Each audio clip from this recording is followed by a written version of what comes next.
Ayun guys, pupunta sana ng circuit. May claim lang ako. Kaso nakalimutan ko yung ID tsaka yung SNR card. So babalik uli ako. Ayan lang. Bali si Ridley nga pala gamit natin ngayon. Hindi niya na itatanong guys, nagka new bike day nga pala tayo. Yun yung Giant Defy Advance 2. So far so good. Masarap din ni Padjak. At mas komportable na ako kasi mas safe siya dahil naka hydraulic brakes na din siya. Meron rin siyang matinong drop bar. So ayun lang, andito na sa circuit. Papasok na ako mamaya ulit. Esa na again. Ayun guys, andito ako sa SNR.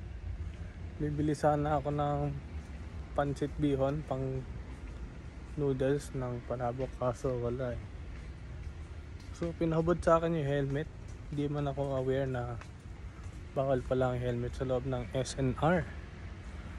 Sa bangko nga hindi pinahubad eh. Oh well, rules are rules. Ayun lang. And chicken Caesar salad ulit para kay Mrs. Larga na ako. Outfit check. Suot na natin itong Velocade. Sobrang komportable.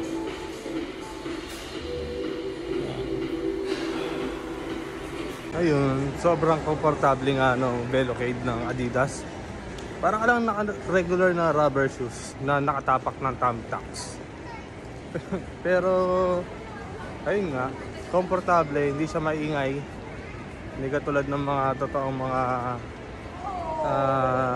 mga cycling shoes na para kang kabayo. So ito, okay na okay.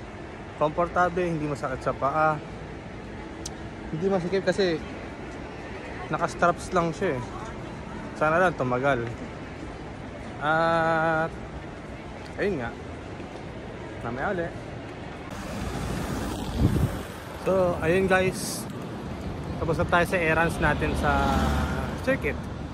Uwi na rin tayo. Hindi ko lang sure kung mapagbabay ka mamaya. Titignan pa. Ayun lang, bye bye.